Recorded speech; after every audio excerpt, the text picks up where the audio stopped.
Hi everyone, welcome to Honey Drops Tarot. This is the very first official video of this channel. I hope there will be many more to come. I just want to thank all of my community from Instagram, as well as my family and my friends who have supported this strange and mysterious spiritual path that I find myself on. It's not so mysterious to me, but it might be mysterious to the people who have known me for a while. I'm very proud to be here with you channeling these messages. This first reading is a reading for the collective. If something doesn't resonate, that's absolutely fine. Just leave it for someone else. But if it does resonate, just claim it, believe in it. Ultimately, though, you are in control of your own destiny. You know and feel what's right for you. It just may feel a little strange because I'm a stranger to you, and if something resonates, it's always kind of a weird happenstance. I believe in a lot of synchronicity. My spirit team is very strong and guides these messages. I may say things that make no sense to me, but that may make complete sense to you now or a little bit later. Please revisit. Please like, share, and subscribe if you so desire. I'm very excited to be here. I'm going to use the Fountain Tarot and the Wild Unknown Oracle for your oracle reading today. I'm going to do a standard Celtic cross. In the future, I'll probably do the astrological signs. I may do twin flame readings. Wherever the wind takes me is where I'm going to go. So I hope that you enjoy this and get something out of it, and that we make a connection. I am inside of a major metropolis, so you might hear some background noise. Please just let it be, and we'll get started.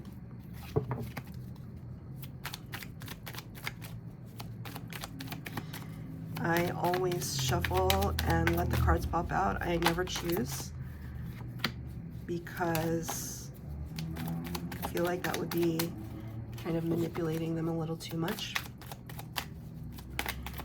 I'll see if this gets really boring, and I might pre-shuffle and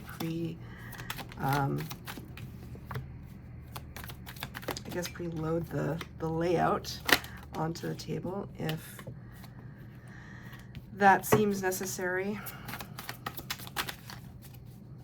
Thank you all for being here. Okay, so usually 10 cards for the Celtic cross. One extra came out for you. Bottom of the deck, the Knight of Wands. There could be some kind of impulsive action that you want to take right now. For me, this feels a little impulsive, so it could be, because it's a collective reading, it could be applied to me too. But as we see in this card, it looks like almost like a javelin, kind of in motion, getting ready to pitch that first deep dive into something that is very directed. I don't want to say that there's anything unknown here. It's almost like you're channeling all of your energy towards a specific source,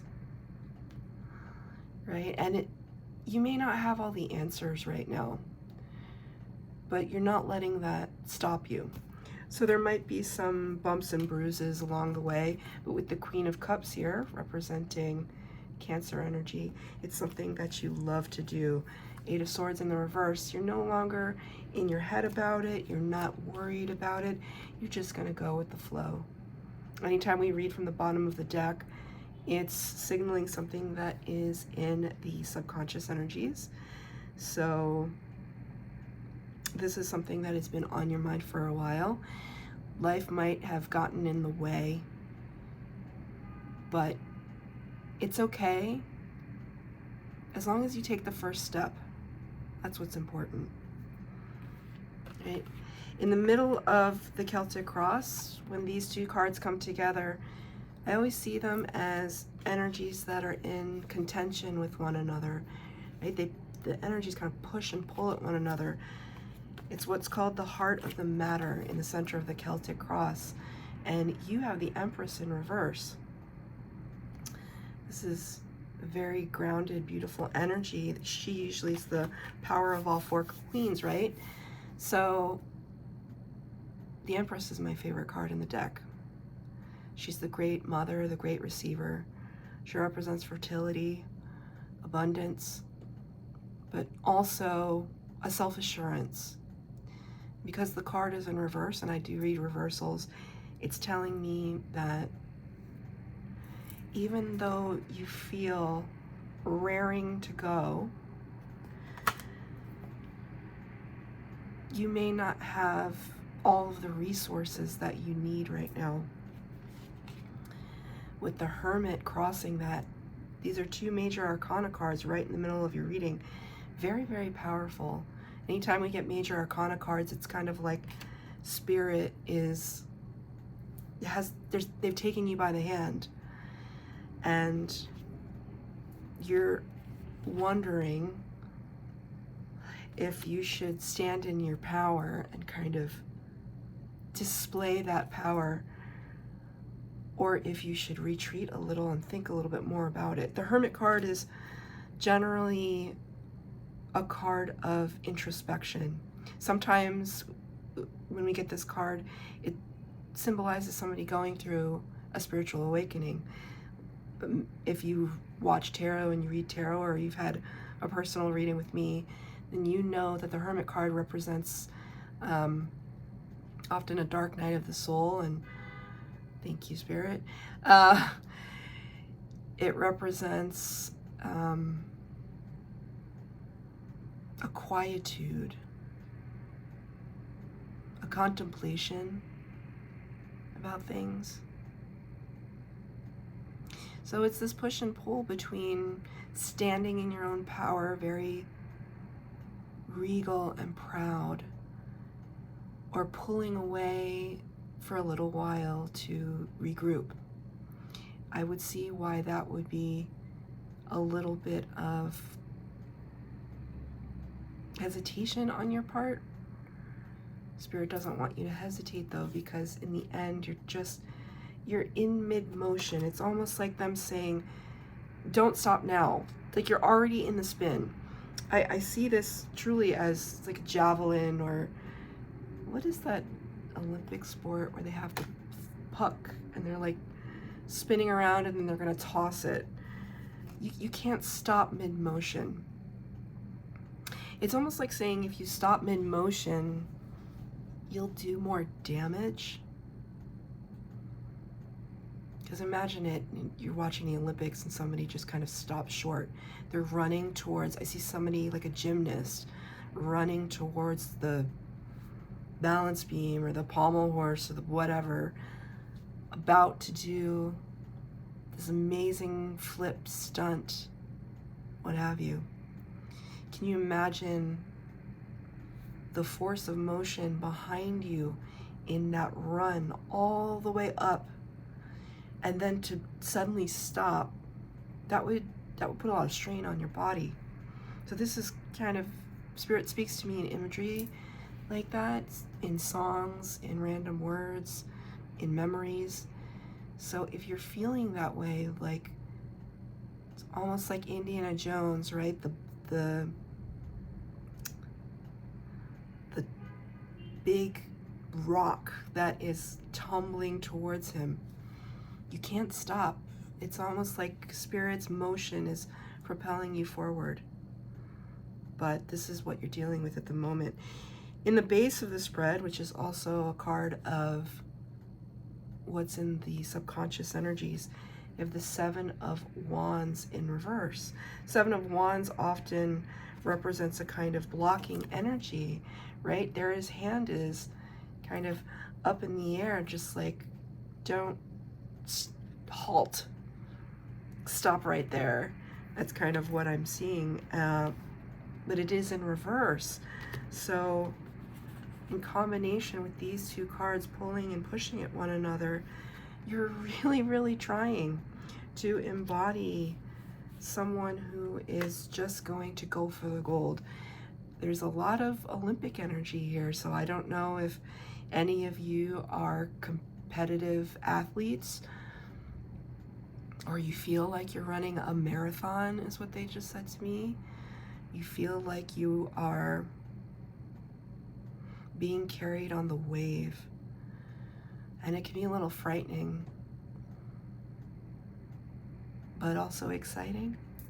So you're removing this blockage that maybe you yourself imposed against something. So I'll just give you this whole endeavor as an example of me starting a YouTube channel. I've been reading tarot for 3 years now. I've been told by many people that I'm good at it, right? But the idea of recording myself, of in this kind of medium, it was just, I was always putting the brakes on, like, I don't think I can do that. Who's gonna watch it, etc., right? So even with everyone around you supporting this motion, you're still hesitating, and I understand that. But the message here seems to be forward motion, forward motion. Double sevens now in the past position, the 7 of Cups in the reverse.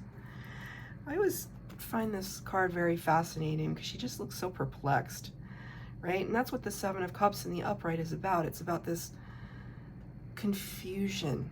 And I always like to talk about this card as going to your favorite diner.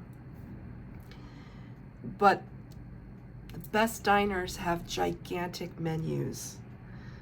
You know, do you want blueberry pancakes, strawberry, banana, chocolate chip, etc., etc.? And you become so overwhelmed by all the choices that you have and all the directions that you can move in that you almost paralyze yourself because you don't know which one will be the right one. What if I choose the wrong pancakes and I see that my partner or my child or whatever has chocolate chip pancakes and I just really wish that I'd gotten those, right? There's this idea of, if I go this way, then I'll regret it. If I go this way, then I might regret it. What if it's the wrong choice? What if this choice passes me by? But in the past position, it's almost like saying you put in the work of your research, your reading. Maybe you've sampled it, maybe you've tested a few things out, and you've discovered what it is that you're trying to go after. This could be a hobby. It doesn't have to be something very serious. You know, maybe you just want to learn how to play the drums, and it's a little intimidating. Maybe you're a little bit older and you just think, well, I'm too old to learn things like this. I often say that I'm too old to learn things like this, but we're never too old, right? And in this past position, my past position is within the last 6 months. Spirit's kind of showing me, no. You tested out the waters and you discovered which pool you want to take a dive in. Here's that Olympic imagery again, right? So that feels really, really relevant. In the forward position, this is what is on the very forefront of your mind. You have the Queen of Pentacles again in the reverse. I promise you, I shuffled these cards, right? And first of all, she's absolutely gorgeous, and she's one step away from the Empress for me. She's one step away from the Empress with that lush energy. So we've had wands, which represent fire energy, Aries, Leo, Sagittarius. We've now seen cups representing water energy, Cancer, Pisces, Scorpio. We're on to the Pentacles representing earth energy, Taurus, Virgo, Capricorn. Queen of Pentacles, Queen of Coins in reverse kind of represents, I want to do this new start. I want to make this new beginning. I want to start this new hobby. I want to go travel. I want to do this new endeavor, but I might not have all the resources in place. So maybe you are worried that you don't have enough money. Maybe you are worried that the support isn't there, or you're not grounded enough in it. Maybe you don't have every single thing laid out. You know, I don't travel very much, but there are people that travel. They have to have an itinerary that's from 6 a.m. to midnight, right? And every single hour has to be delineated. I'm not saying that that's you. I'm just using that as an example. So if that same person doesn't have an itinerary and they're traveling with somebody that's really impulsive, that could make them feel really insecure or caught off guard. You know, with somebody, you know, I don't know why I'm thinking Sagittarius right now. Sagittarians are travelers. They're spontaneous. So I'm thinking that if I have a Sag rising, but I'm not the most spontaneous person, but when I'm with people like that and they say, okay, we had plans to go to a certain restaurant, but they changed their mind, let's go to this one instead. There's a part of me that's just like, oh, but I already looked at the menu and I already planned out my route on how to get there. And, you know, it's kind of a lot of this. It's kind of, there's hesitation. Again, I feel a lot of tentativeness in this collective reading. Like you're on the precipice of making this great push forward.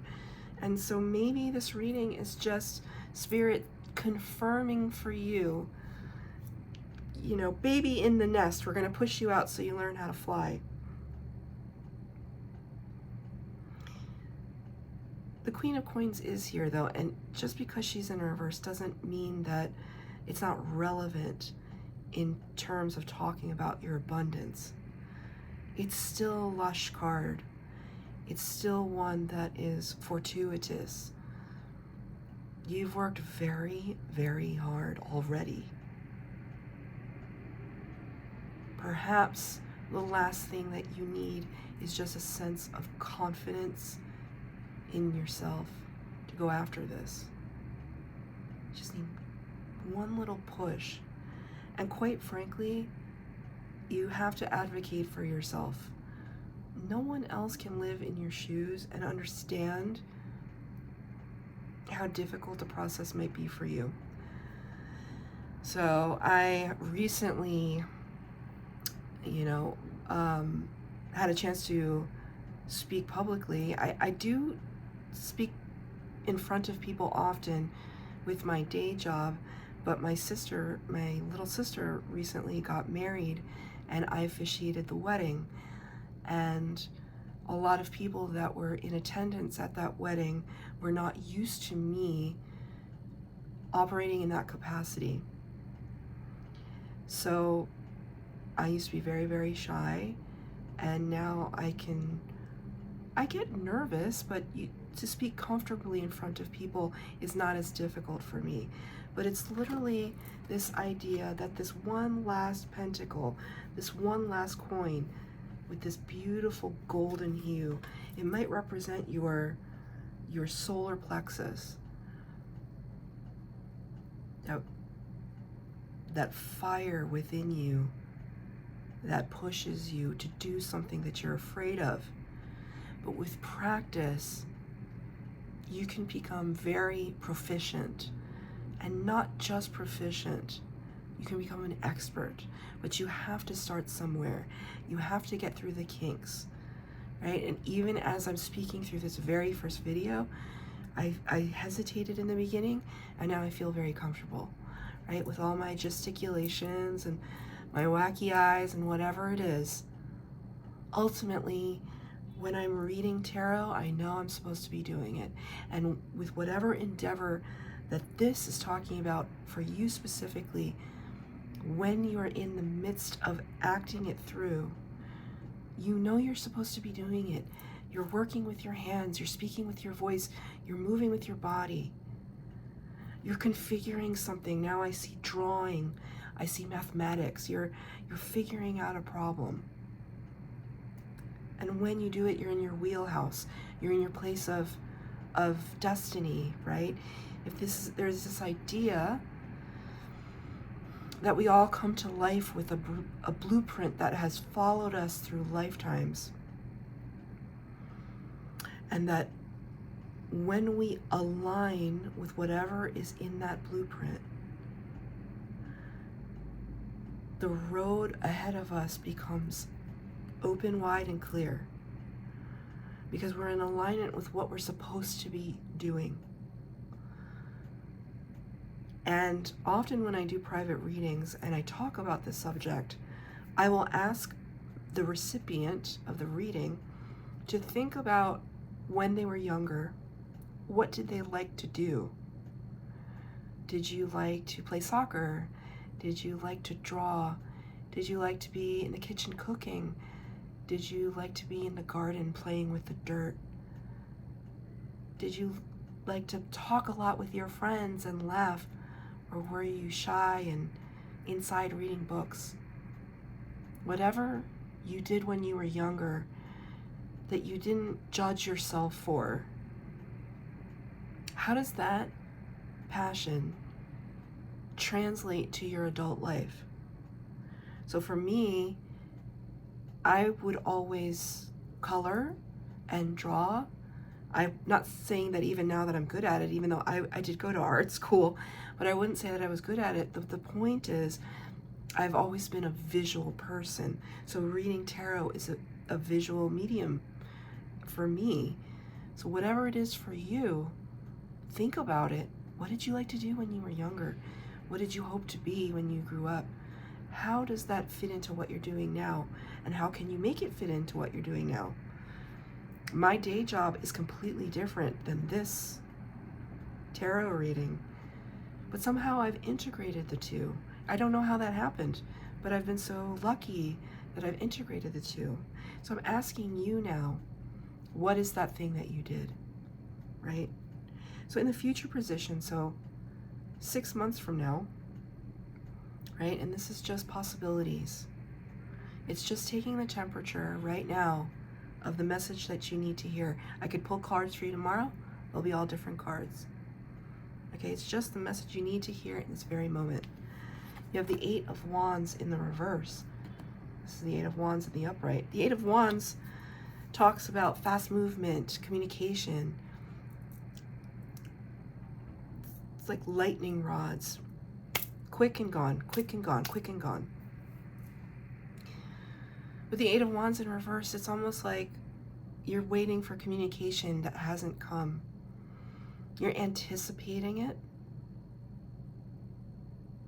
I'm actually going to pull another card because I don't know what this is in reference to. Spirit, what kind of communication? Okay, lots of fire energy in this reading. The 5 of Wands in the upright. So anybody that knows me personally or has had a reading with me, I always say it. I'm trying not to, but I can't help it. Sometimes I can't stand 5s. I can't stand the number 5. It's such a in-between number. But it's important because it represents transition. A little bit of bardo, right? A little bit of the in-between. 5 of Wands clarifying the 8 of Wands represents to me that you're waiting on communication of something that has caused a lot of conflict. So right now I'm actually seeing contract, bill, a decision that was made, maybe having to do with some kind of inheritance, a deal that hasn't quite moved in your favor, but you're hopeful. And with the 8 of Wands in reverse, you're still waiting for the final say. There's nothing to despair here, though, because you're working your way through it. Eventually the 5 turns into a 6. And while I don't see the 6 on the table right now, it doesn't mean that it isn't a possibility for you. So, excuse me, the advice is to try and push towards this mentality and manifestation of victory. In the tarot, the 6 of Wands is kind of riding in on your high horse. It doesn't show up here though, so Spirit's kind of telling me don't be on a high horse right now. Don't get cocky about something, but just have faith. have faith that the communication will come. In the meantime, if we're trying to manifest a great outcome, we have to do everything in our power to work towards it, right? Take a step towards the universe, and they will take 10 steps towards you. In how you see yourself, the position of how you see yourself, another card in reverse.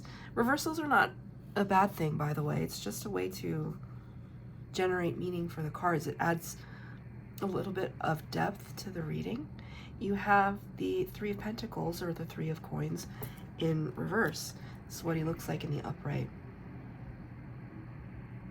Three of Pentacles in reverse, sorry, fell down. Three of Pentacles in reverse talks about collaboration between entities. So oftentimes it can refer to manifestation energy between you and spirit. So you giving your cosmic order to spirit, and spirit coming to meet you, right? But it does take collaboration, it does take effort. And as this is the position of how you see yourself, two possibilities exist for me anyway. Either you're not making enough of an effort and you know it, or you are making an effort and the other parties involved aren't really meeting you halfway. Again, I'm going to take a card to clarify that. Here we are with another 5 and now a 7. 5 of Pentacles, 7 of Pentacles. Okay, all 3, 5, and 7. All odd numbers. The 5 of Pentacles, if we just take this card for a second, traditionally it's the card of being left out in the cold. So this idea that there's sanctuary before you, but you can't see it. And with the 7 of Pentacles, or the 7 of Coins,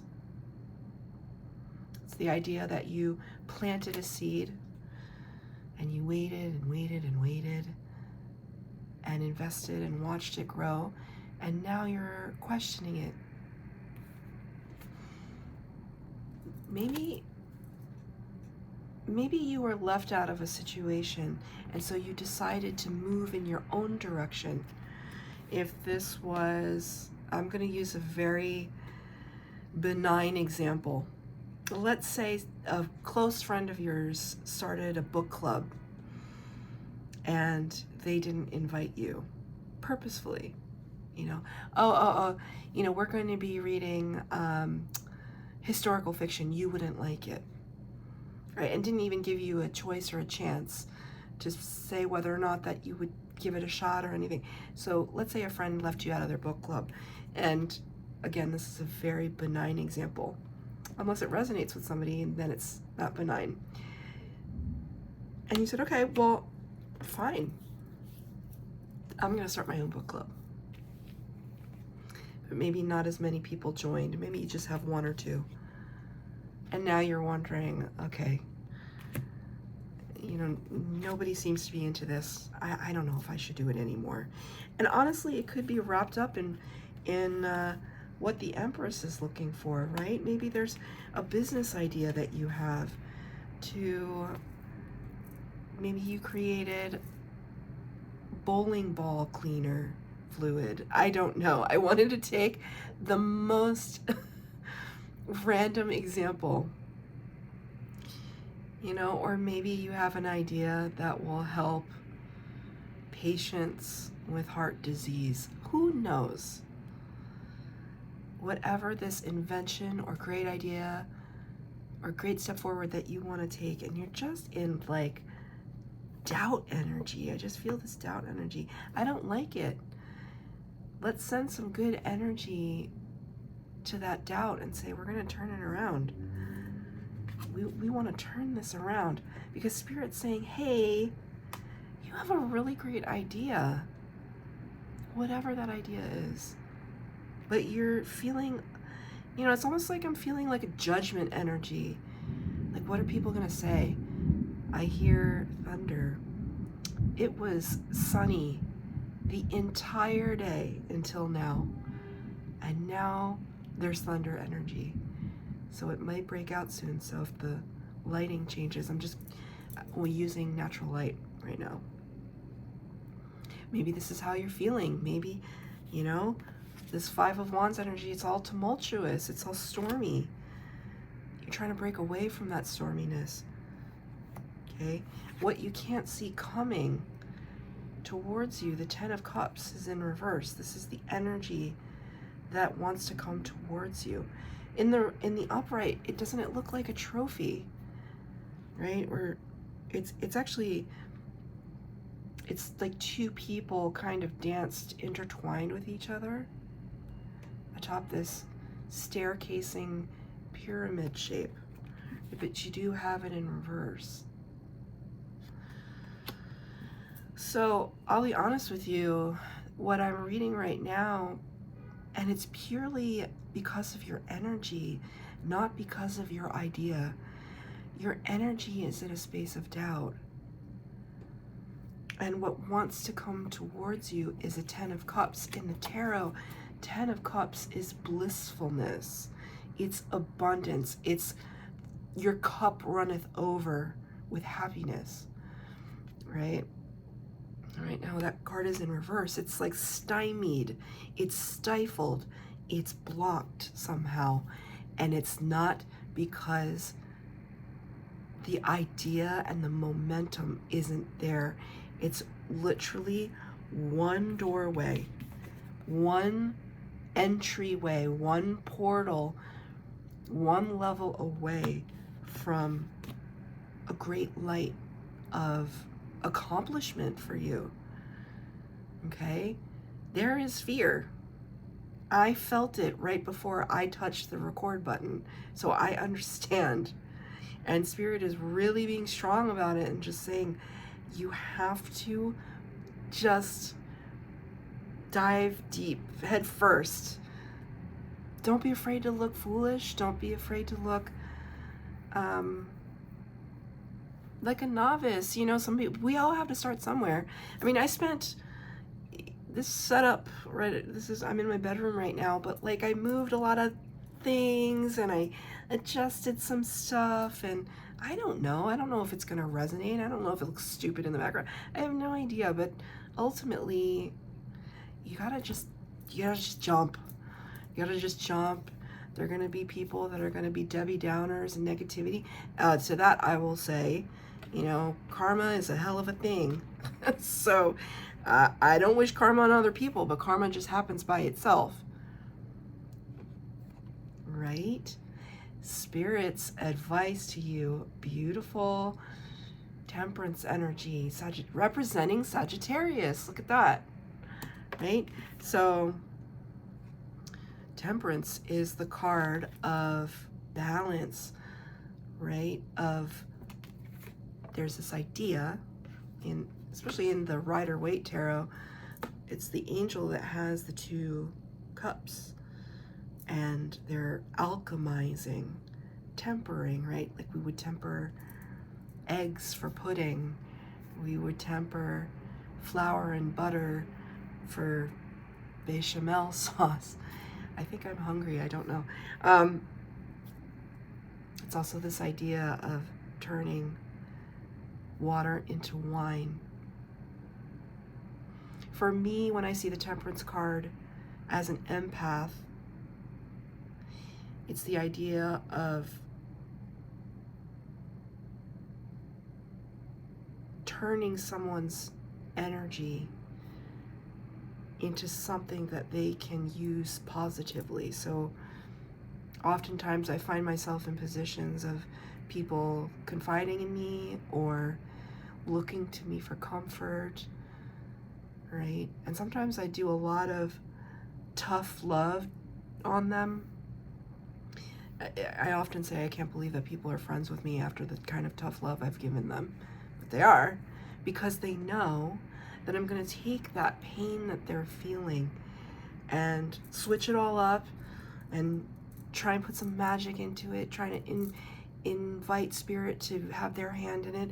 And when it comes back to you through my physical affection or my words, my actions, that it's something that ultimately will serve your higher good. That's what temperance is all about. So it's almost like Spirit's advice to you is to take this doubt and understand that once you get it out in the open and say, hey, I'm scared about this, but I am determined to transform this water into wine. I am determined to transform the base metals into gold. I am determined, right, to have that beautiful, blissful abundance that I have a right to, right? There's this idea, and a lot of people in the spiritual community talk about your divine right to happiness. If we keep this mentality of blaming other people or thinking that other people are responsible for that happiness, we're never going to find it, because somehow, some way, their humanness, their lovely humanness, will completely disappoint us. And then where will we be? It's up to you. Spirit is saying it very plainly. It's up to you to transform your doubt into something you can work with. And then, you know, you might be saying, well, I have this doubt. Clearly, I don't know how to do it. How do I do it, right? It's acknowledging that it's there. It's acknowledging that it's there. And then taking another step forward and saying, okay, what can I do about it, right? Potential outcome based on the energies today. You got two cards. The Eight of Coins, or Eight of Pentacles in the upright, and the Magician in the reverse. This is precisely, it kind of encapsulates the message. Spirit is saying you have to invest, right? Remember when I was saying in the beginning, I was seeing like drawing or schematics or kind of equations or whatever? This is the energy I feel from this card. It's locking this one piece into place. It keeps coming back to me. You're just one piece, one puzzle piece away, but you have that puzzle piece in your hand already. You have it in your hand. It's almost like the spot is there for you to put it in. You're just like, I don't know what to do with it. So Spirit is saying, put just a little bit more investment into this endeavor. Just push a little bit harder towards the thing that you want. You're so close. But the Magician energy, another major arcana card, right? The Magician in tarot has the power of all four suits. All of them. He or she, right? It is divine masculine energy, but doesn't have to be a man, has everything laid out on the table in front of them, ready to build, to create, to manifest. And it's in reverse for you right now. You have all the tools. It's just about you putting them all together and making them work for you. Make things work for you, right? A lot of the lessons that I've learned lately are, you know, I don't have to know every piece to be able to start. Thank you, Spirit. That thunder coming through. The energy is really strong. I'm outside of Washington, D.C., and it is as hot as Hades. I will tell you that. It is so hot in DC and it's so humid. There's so much thickness to the air. And yet, we're still adapting to it. We're still making our way through it. And it's almost like I see you pushing your way through that density to kind of come to this clearing where everything makes sense. Meditate on this. You're so incredibly close. Okay, I'm gonna pull one card from the Wild Unknown Archetype deck to close out your reading. And I'm gonna read from the book for you. The card you got was the animal. The animal. It's a striking card. I don't think I've ever seen this card for anybody in a reading that I've done before. Kind of reminds me of third eye energy. Kind of reminds me of evil eye energy. Ooh, that was lightning. My goodness. It's a hell of a time to be doing your reading, I'll tell you that. Let's read from the book and then I'll close out this reading for you.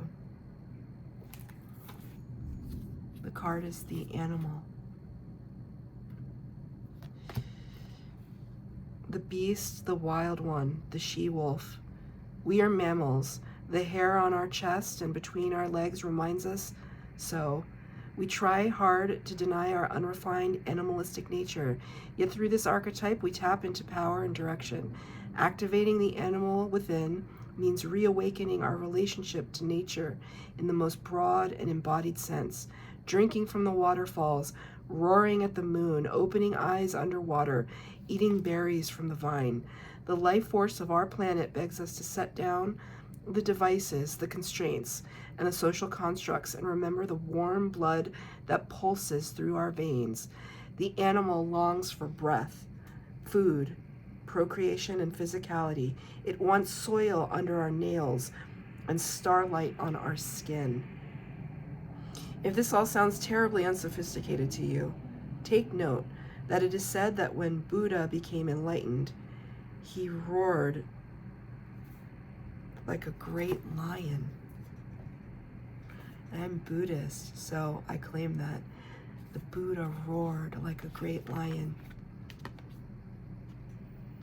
That he had meditated and stayed in quiet and experienced life in extremes, extreme hunger and overindulgence, to cause the foundation of a philosophy, and that when he became enlightened, he roared like a lion. Get back to your roots. Remember what you loved as a child and explore that to the best of your ability. I hope this reading resonated with you. I wish you well. Please like, share, or subscribe to this channel if you feel so inclined. Please be good to each other in the comments, because I won't tolerate anything less. This is a place for positivity, to help each other. I'm really excited to be here. Thank you so much.